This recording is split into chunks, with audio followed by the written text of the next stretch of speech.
Hey, everybody, welcome back to your Inside Track to Success. As always, I'm your host, Stewart Kraintz. And again, we do have another really awesome guest for you today. And before I intro him, I just want to ask you guys, please hit the like button, please hit subscribe. Also, share this with a friend. This show is 100% free. And, maybe just the cost of admission is just sharing it with somebody so that they can gain this knowledge, get these tools and these lessons to help them create the best version of their lives. And, we can't spread the message, spread, these tools if people don't know about it. So do what you can, please share it out. And just to dive right into it with you all, this is somebody that I definitely look up to. As you guys know by now, I am a distance runner. I love endurance sports. I love it as not only just proving that I can do hard things to myself, but also just what it does for my mindset each and every day. And this person is not only an absolute expert on health and fitness, helping people with their own body transformations, but is himself a third-degree black belt in Taekwondo. He's also a national age group champion for the United States obstacle course racing and is a team relay champion as well.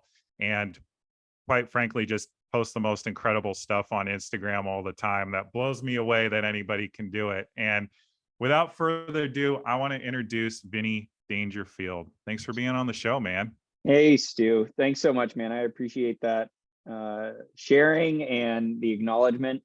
Really means a lot, man. I don't think I know how much of an impact when I just share things authentically or organically that it can really truly inspire people, even when they might not comment, they might not like, but there's still somebody out there watching. The algorithm might say otherwise, but there's always somebody watching.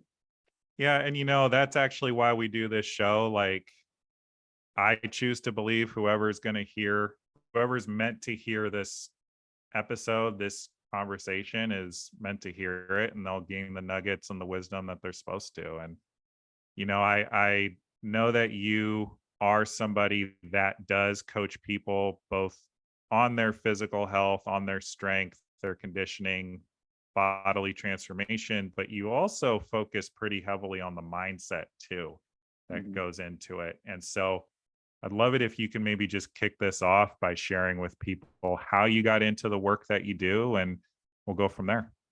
Yeah, for sure. So back in undergrad, I started studying exercise science. I graduated from Kent State University with my bachelor's in exercise science, but also my focus and minor was in psychology as well. Could have had my full bachelor's degree in it, but I just didn't want to take more Spanish. I had taken enough Spanish classes in high school. I didn't want to keep taking more. So that was the only thing that held me back from having a dual major. But one thing that I noticed, leading up into my collegiate career was how much mindset really did influence people. One of my biggest influences in my life was my grandmother, and she loved everyone. She always put other people forward and supported them and encouraged them, all of the things.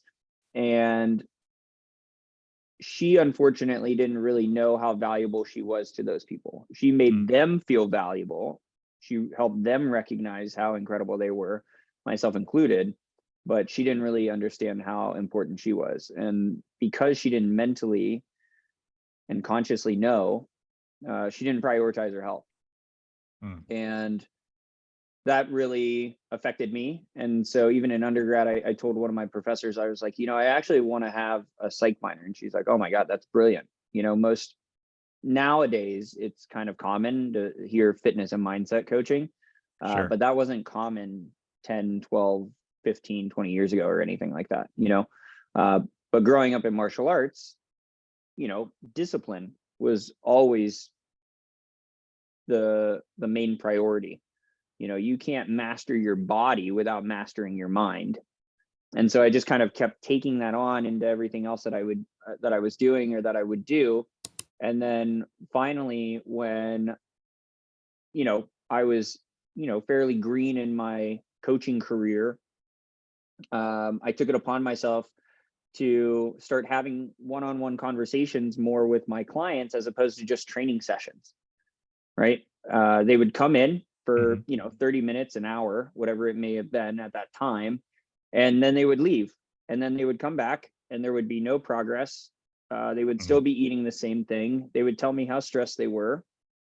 And just because the context that was set by, management or by just even the industry, the fitness industry, right? Like you come in for a session, you leave, and then if you wanted nutrition, you would have to go over here to a dietitian. And if you wanted mindset, you would have to go to a therapist or a psychologist or something like that, right? And it wasn't really all that all inclusive quite yet. And so I just started having conversations like, hey, listen, we can use this as another quote unquote session, but I really want to sit down with you and hear what's going on in your life. Because every single week you come in and you still haven't hit the goal. Like, what's going on? Like, let's walk through this. And really, at first, it just started with having conversations. I didn't really have a formula or a curriculum or a system or really even a strategy at that point. I was just having conversations with them, but continuing to leverage my education in psychology and then continuing to do my own research and participate in various other organized events. And that kind of alludes to how you and I met, Mhm. taking on some emotional intelligence trainings and workshops and seminars really put me into more of an authoritative space, right? There's one thing about understanding something. And so this was actually even recently discerned to me and I loved it. So this is Yeah. really what I've been prioritizing and refocusing on with a lot more of my clients and everything, and even correcting them and catching them when they start saying these things. But they're like, I know I should be eating this and I should be doing that. They kind of get into this I know kind of syndrome. And I correct them and I cut them off gently, be like, no, no, no, no, no. You don't know that. You understand it on a logical level. You understand that 1 + 1 = 2, right? Mhm. You understand that. But if you can't actually use that formula and apply it to making money, then you don't know it.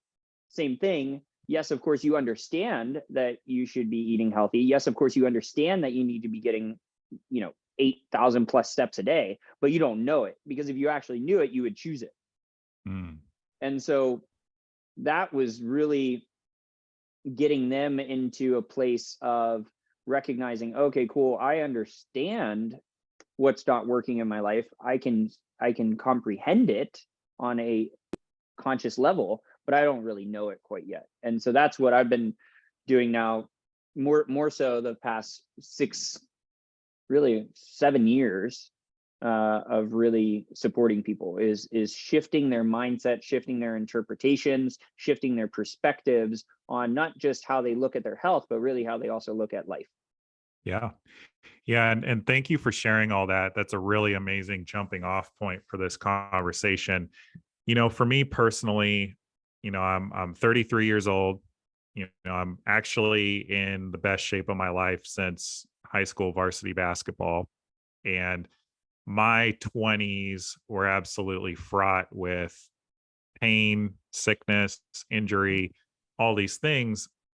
And what I heard you say just now is almost like once the person takes ownership of where they're at, maybe they don't have all the answers, maybe they don't know exactly what to do, but taking ownership of this begins and ends with me is how I'm actually going to get the results that I want. And I'm just curious, how do you get people from going from understanding to that knowing that you were talking about? Yeah, I love that question, because most people don't really know that there's processes and or breadcrumbs to what they have or don't have in their life, Mhm. right? A lot of people, kind of to your point, the opposite of responsibility is denial or victimized or just passive, right? Mhm. And you have to actively choose. You have to actively know what it takes to get to said destination or achieve said goal, right? So just even traveling to, I don't know, Arizona or, Philadelphia or something, right? Like you have to know the exact coordinates. You can't just say, okay, cool, I'm going to travel east and then hope to land there. Oh, I'm going to travel west and then hope to land in Arizona, whatever it is, right? You have to have a clear plan and a clear strategy. And so first off, it just starts with, okay, well, where do you want to go? Mm-hmm. Just getting them clear on a vision for their life. And more often than not, people just say, oh, well, I want to, it's like a short-term vision, right? It's like a vacation. Okay. And most people have short-term visions because we do these things that require that short-term action. So like, for example, when they are thinking about a vacation, right, that's temporary. So they only want to look good for that vacation because it's already, the context is based on temporal experiences, right? Same thing with even just our phones. We're not practicing the vision of looking at something into the distance. Primitively, especially men would go hunt and they would have to go and find things at longer distances. So we were quite literally practicing that physicality of things, and we don't have that anymore. And so just building up that vision practice is the first step. And then beyond that, we go into the meaning of it. So again, that's great that you want to travel to Arizona or you want to go to Philly or something like that and get super clear on it, but why? Mm-hmm. One of my mentors, one of my coaches, Tony Robbins, I just wrapped up an 10-month coaching program with one of his coaches. And he always talks about how a life of achievement is worth nothing without fulfillment. Yeah, 100%. Right. And so like, that's great that you actually finally got to the destination. You were able to get so clear on the goal. You were able to get so clear on the vision. That's amazing. But why? And so we get clear on the meaning. And getting clear on the meaning isn't just the affirmative and the positive and like the happy-go-lucky experiences. It's based on also the pain that we might potentially experience if we don't ever achieve it. Wow. Yeah. Because more often than not, people are typically avoiding the pain so much that they don't even understand that that is also powerful. Wow. Yeah. And then of course, from there, we go into the strategies, right? And then, macros and biomechanics and all of those things, right? And then accountability, follow-ups and et cetera, right? All of those systems and those processes. But the biggest first two steps are getting clear on the vision and the meaning behind it. So in your experience in getting them and getting your clients and other folks connected to their vision and the why, do you often experience that positive, like I want to have X or Y, or is it that more negative based, like maybe that fear based motivator is a stronger pull for people? Yeah. So I want to clarify on the negative, Mm-hmm. because what a lot of people do when I ask them like, hey, what do you want? Well, I don't want this. Right. Okay. So what do you actually want then? I don't know. Like, you tell me. I'm not here to fill in the answers. I'm not here. This isn't my question. This isn't my survey, right? You're coming to me for support, counsel, coaching, whatever it is, feedback, Mm-hmm. right? So I'm not the one being tested here. You've got to tell me, what do you actually want, right? And so that's right there alone, the very first thing that we've got to also sometimes clarify is because a lot of people defer to what they don't want. Now that's a difference of getting clear on the exact pain of it, right? So if we were to say, okay, cool, I don't want to be sad. All right, well then what do you actually want? Mm-hmm. Okay, I want happiness. Okay, cool. Why is that so valuable to you? Got it. And if you weren't happy, what would happen? Yeah. Then we start filling that in. And how would that then impact you? Oh, well, I wouldn't be able to, enjoy time with my family, my lifespan might be shorter, et cetera, et cetera, et cetera. Right. Sure. And so, yeah, so at first people more often defer not to necessarily the negative, but it's just the sheer absence of. Like Yeah. they're just speaking into the void per se. Yeah. So just out of curiosity, you're somebody that I experience as having a lot of discipline, pretty connected to your why, just in the actions I see you take, and the goals that I've seen you work on and crush. What currently is driving you, and what is your why, just in case that is inspirational to anybody listening to this? Yeah, I appreciate it. Mine has evolved for sure over Absolutely. time, and so I also want to clarify for anybody who's listening is that like your vision, just like you're a living human being. Okay. Hmm. So if we know that your goals and your vision are an extension of you, then that means that they are malleable and they are growing and evolving just as much as you are. So my vision has grown over the years, right? It was more so in the sense of needing to prove something, because growing up, my mom is a teacher. She still is a teacher, but growing up, she was teacher, principal, uh, you know, um, board of education representative, all those things. And so I just only knew performance, right? But that goes back to kind of what I was talking about earlier, is that I was constantly trying to strive for these levels of achievement, but there was nothing to fulfill because it was just Mm. checking of a box. It Yeah. was just like a one and done, and there wasn't really anything to continue to carry over. And so, of course, every time I would accomplish something, it would be fulfilling to an extent because I was getting notification from somebody else. But once that was done, once somebody either forgot about that achievement or whatever it was, I would thus forget about it. And so like I would try and find something new to go after. So at first, probably leading up until really my undergraduate experience, I was looking for that achievement. I stepped into rugby because I needed to feel significant, you know. But it wasn't until I started my own fraternity in undergrad, I stepped into the president position and in the role Wow. where I had to focus on supporting other people and Yeah. showing them what's possible. So our whole motto of my fraternity is being a true gentleman. And so that right there alone shifted my perspective. And so I stopped focusing on what was I able to create, and I started focusing on, okay, cool, what can I create for other people? So when in doubt, focus out. So now I continue to do the things in this kind of space of both and. I want to achieve something just from the sheer joy or the fun or the experience of it. And like life is a game Hmm. and might as well have fun. And also taking my experiences and being able to share my stories or lessons learned or mistakes or whatnot on a podcast or on a social media post or just with a client or Yeah. just with somebody that I run past on the trail or whatever it is, and they're like, running a 12-minute pace, and I maybe lap them or something like that, and like it's not a matter of, hey, I'm faster than you. It's like, hey, dude, like where are you at in your journey? Where are you at in your experience? Like, hey, I can totally relate. Like I hated running, like it was punishment back in the sports days. Or in organized sports, and like being on the team, like that was punishment. Now I enjoy it because it's fun, but because my perspective and my vision and my meaning all changed. Yeah.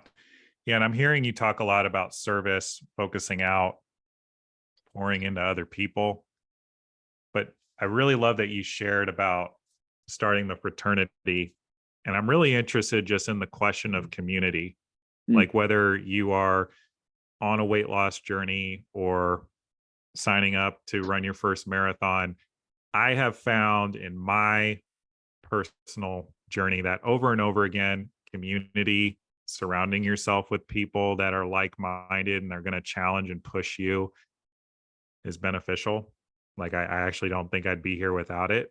And I'm curious what your thoughts are for people that maybe have goals, have dreams, but aren't surrounded by an environment that is nurturing and supporting them, and how they can change that. yeah. Uh, this is a great question. It might not sound to everybody like it sounds like relatively general, but this is so specific. This resonates so hard with me. because when I think of community and, I'm taking actions to move forward personally and professionally because of this sole knowing that I am the average of the 5 people I spend the most time with. Mhm. And at first, it might be tough because typically the community that we grow up with at first is our family. Yeah. And more often than not, it is tough for us to recognize what's working or not working in our family unit and our community because we don't know what we don't know. And if we did know, then we would hopefully be doing something about it. But if we don't do something about it and we still know, that's negligence. And negligence, in my experience, doesn't even hold up in the court of law. So why should it hold up in our own lives? Okay. Yeah. So to me, community is everything. Because I know high tides also rise all ships. So you can have a big boat, you can have a little tiny boat, but no matter what, we're all going to rise together just because of the sheer volume and the sheer force of the actual container itself. And the container itself is based on the context of the community. So if you're surrounding yourself with like-minded individuals, more often than not, the people who are even having that sort of conversation that they want to surround themselves with like-minded individuals are going to be trying to pursue and push themselves. Like, I didn't even know about that like-mindedness until like undergrad. Like my family wasn't having conversations around like, hey, Vinny, like go and do this because you're going to be around like-minded people. Like, hey, go do this because you're going to be challenged, and like your beliefs are going to be questioned. Like I wasn't having conversations like that. And so the first thing, if anybody is looking to shift into a community or grow around a community, or create your own community, right? Like anybody listening, in essence, Stu, you're creating your own community and everything. First one is recognizing which ones you're actually a part of. Yeah. So like, again, I didn't know that my community at first was my family. Okay. Now I love my family. Don't get me wrong. Right. And though I also understand that they're just playing a different game than what I am. And that's okay. The second thing is, getting admitted into a community isn't as easy of just signing up. You have to also understand that there is value to be shared. Sure. And so you, like, for example, if I wanted to be around the top 5 billionaires in the world, it's just not going to, quite frankly, am I allowed to swear on here? Go ahead. Go for it. Quite frankly, it's not going to fucking happen. Okay. All right. Because I don't have, you could debate that I have the value, but they're not even going to hear the value that I have if I'm not operating at a similar frequency. Just like the dial of a radio. So you've got to be able to understand not only the community that you want to get into, sure, but you've got to make sure you understand what sort of value you're bringing to the table, because the admission isn't just going to come easily. Now, yes, of course, don't get me wrong. You could debate like, oh, okay, well, I'm a part of a community at my church or at my place of work or with my run club, and it's free. Okay, sure. But truthfully, the people who are going to help you grow in that community are going to be challenging you so much that you might not necessarily just be paying financially, but you're going to be paying with your time and your attention. Sure. And so now you've got to take in inventory of saying, okay, well, what's the cost of this, or what's the benefit? And then that's really when the prices start showing up. And so I've paid to be around people also, just to be in their sheer vicinity and just to have some sort of connection. And I don't think people really understand that if they really want to elevate their lives, they have to be willing to invest somehow, some way. Yeah. And so even if starting off at first, somebody wants to step into, like, for example, I don't give any coaching away for free. Yes, of course, I have a consultation and everything, right? But I'm never taking somebody through a 12-month transformation for free, because when you pay attention, right? And so in essence, they're paying for the proximity of me, of my knowledge, right? And so now you're a part of my community. You're a part of other clients who have also invested to get in proximity with me. Now, I didn't have to pay you to be friends with you. I didn't have to pay to be on your podcast, right? But because Right. we exchange value, we have still paid in a different way. So it doesn't Absolutely. always have to be monetary, right? But again, we're paying with attention, we're paying with our time, we're paying with just sheer energy, right? And emotion, right? But I think really truthfully, people have to understand not only what community they're in and where they want to go and what sort of value, but they've got to be willing to pay somehow, some way. Yeah. Yeah. And you just hit on something really beautiful that I find myself talking with my clients about over and over and over again, which is just the reciprocity of energy. Mm, And so you hit on something really important. Like if you want to be in a certain circle, you get to provide a certain amount of value to be in that circle. And yeah, it could be financial, but it could also just be like your expertise, your skills, sometimes even just your friendship. Honestly, like you never know what just being a shoulder for somebody to lean on can provide in a certain context. Like obviously, you gave the example of like 5 billionaires. They're probably set, they're probably good to go. They have their people for that. But if you want to be rubbing shoulders with people that are movers and shakers, there is a certain level of value to be provided as kind of an admission to the process. Like my goal is to make this show as big as I possibly can. And, getting a Mark Cuban or, any of the sharks on Shark Tank, I get this show to a certain level before they're even going to look my way. And I know that, and that's okay. yeah. Right. And my challenge to anybody listening to this, and Vinny, absolutely jump in here, like, don't underestimate the value that you can provide right now, exactly as you are in this moment. Mhm.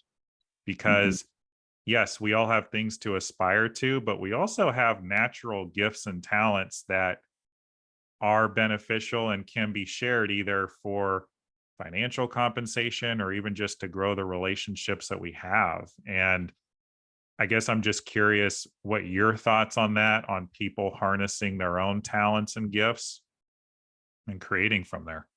Yeah.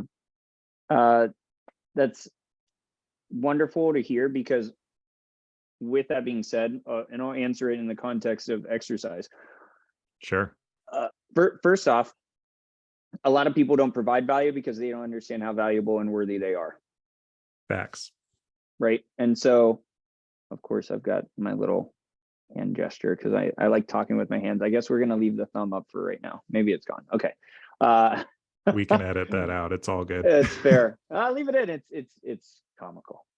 So first off, it starts with knowing how infinite of a being you are. Facts. You are a divine spiritual being having a human body experience, and it's not the other way around.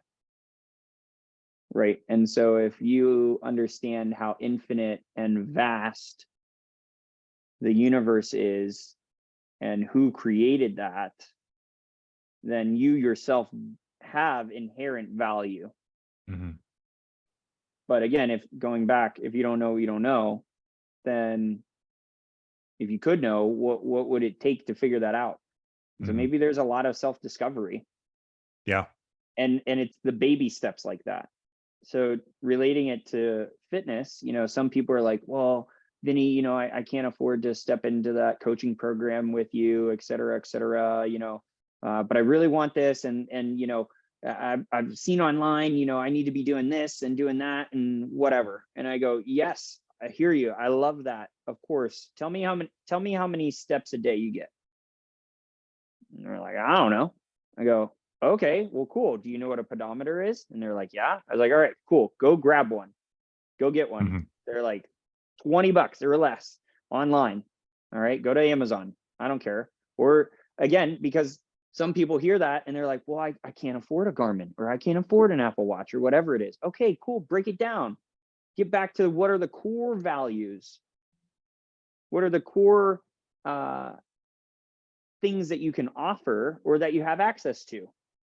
Get back to the basics of those and then start building up from there. But a lot of people don't, they already sell themselves short because, again, they see themselves of like, okay, well, cool, I want to go and interview this person, or I want to be in this network of worth, right? And they're like, oh, well, I have no clue of how to get there, right? They don't see the immediate next step, right? Well, it's like, of course, you're not going to see that. It might not even become visible until you've taken 100 steps to get there. You know, I didn't see myself running a marathon until I had ran a couple halves. And then I didn't even see myself running a couple halves until I had ran a couple obstacle halves. And those were actually technically even harder. But I, for whatever reason, was making it harder than what I thought. Yeah. And then I didn't even pursue that because I saw people get injured, right? And so more often than not, too, we end up letting just fear limit us. And so that's, again, something that we've got to get clear on when we're stepping into all of these other opportunities, is what's the fear that's holding us back. Yeah. Yeah. And getting underneath that fear, y'all, more often than not, like our excuses, our fears are actually based in some type of truth. Like, of course, you could get hurt running a race, absolutely in the realm of possibility. But what if you didn't? Right? Like, Right. what if you not only didn't get hurt, but you also crushed whatever you thought was possible for yourself on your finishing time? And what if your knees didn't hurt at the end of it? Like,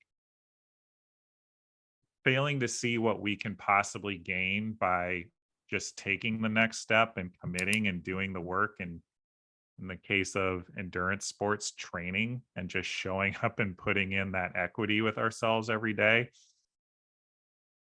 doing that as opposed to letting the fear win out is pretty much a guarantee that we're never going to reach our goals or our objectives. And going back to the concept of providing value, it's like choosing that you're not going to have value to provide to somebody before you even get out of the starting gate, so to speak.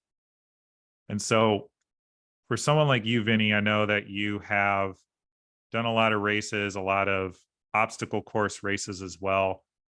What are the next challenges that someone like you is excited about, maybe signed up for, maybe not, but let's hear it. Yeah.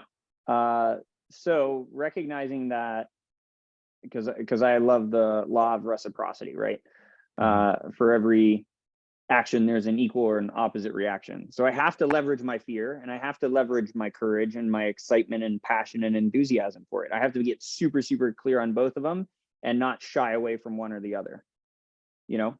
And so one of my goals, of course, this year, and I've already done it, but now it's really, really pushing myself, is, going to one of the highest elevated mountains that I'll be running on for the obstacle course racing world championships in Mammoth Lakes, California. Wow.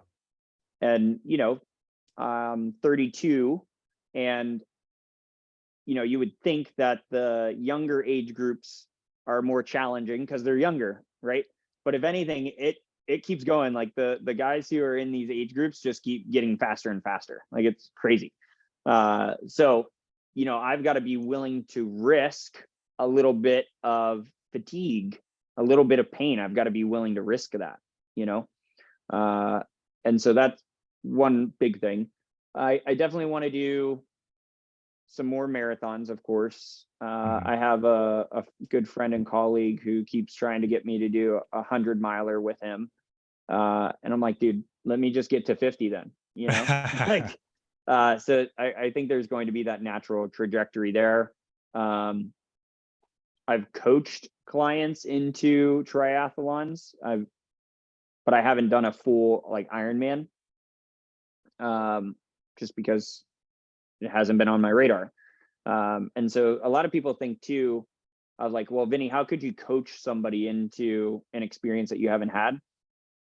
It's just like the coaches in the NBA. They may have never gone to the championship finals, or even coached or even been a part of a team that like made postseason every year, right? Yeah, yeah. But because they know the fundamentals and the basics, and they know how to coach up players and athletes and bring them to their highest self, like that's because it's possible. They show them what's possible, right? So the same thing for me. So fortunately enough, as a coach, right, like you can't just like, okay, cool, I'm gonna a basketball coach wouldn't be able to just be like, all right, cool, I'm gonna put on my jersey today and now I'm gonna play. I fortunately have that opportunity to kind of have both hats, where I'm still an athlete and I can still also coach people into other opportunities. So definitely a triathlon for sure. And then just in general, my wife and I would love to expand our family, and just continue to travel. And with traveling, comes other requirements, right? Availability of time, resources, that sort of thing, so I get to continue to stretch and push myself financially to be able to make it all work as well. Yeah. Yeah. And something awesome that you just said, going back to NBA finals, because I'm a hoops head. Of the 4 teams currently remaining at the time of this recording, only one of the coaches actually was an NBA player himself. And so, to your point of Wow. everything you just shared, it's not so much about having done it before, but it's about believing that you can and just going for it. And Yeah. with all the races and fatherhood ahead of you, and, you know, going anywhere that you and Lindsay want to go, like, really, it's just what you decide you can or can't do. And I hope that anybody listening to this is taking that away as well. Mm-hmm. Man, I got to tell you, this has been a really awesome conversation. Like, I'm pumped, honestly. Like, I'm ready to go hit the road and put in some miles Let's myself. But, go. um, Vinny, I know that you are somebody that is a coach, works with clients in a lot of ways. Where and how are the best ways for folks to get in contact with you? Yeah, super simple. Just follow Coach Vinnie Dangerfield on Facebook, and then on Instagram, just at me for Vinnie.Dangerfield. Vinnie.Dangerfield. And we will 100% have Vinny's contact info in the description of these episodes. So you can go ahead and click on through, get connected with him, follow him, because he gives a lot of great inspiration and advice as well. And before we head out, Vinny, I ask this of every guest, but I want to know, what can you acknowledge yourself for today? Ooh, come on now. I love that. I love it. I love it. I love it. So I want to acknowledge myself for trusting the process. So, just a little bit ago, before even taking this podcast together, I was coaching my clients. I had a coaching call. Yeah. And looking back on the past 12 years of my professional career, but then also beyond that, there's been a lot of trust in the process. And there have been a lot of fearful moments. There has been some traumatic experiences, but then there's also been some incredible celebrations to it. And I'm just very proud and grateful that I've been continuously trusting the process, even though when signs said otherwise, or even when something was so good, I wanted to let go of it, thinking that it wasn't going to be permanent. I still held on to it because I knew it was so valuable and I knew I was deserving of it. And so I'm very honored and grateful and proud of trusting the process. Yeah, man. For those of y'all listening, trust is a part of going for any goal, any dream, any ambition. And so, whatever obstacles you're facing, please continue to trust the process in your own life, and also reach out for support. There's no reason you got to go it alone. And so, on that note, guys, this has been your Inside Track to Success. Again, I am your host, Stewart Kraintz. here with Vinnie Dangerfield. We thank you for being a part of this episode today. If you got any value today, please let us know in the comments. Please share the biggest takeaways, the aha moments, the nuggets. Tag Vinnie or myself. We'd love to hear from you. Connect in with you guys and continue to provide more value off of this podcast as well. So thank you guys for being here today, and we'll catch you next episode.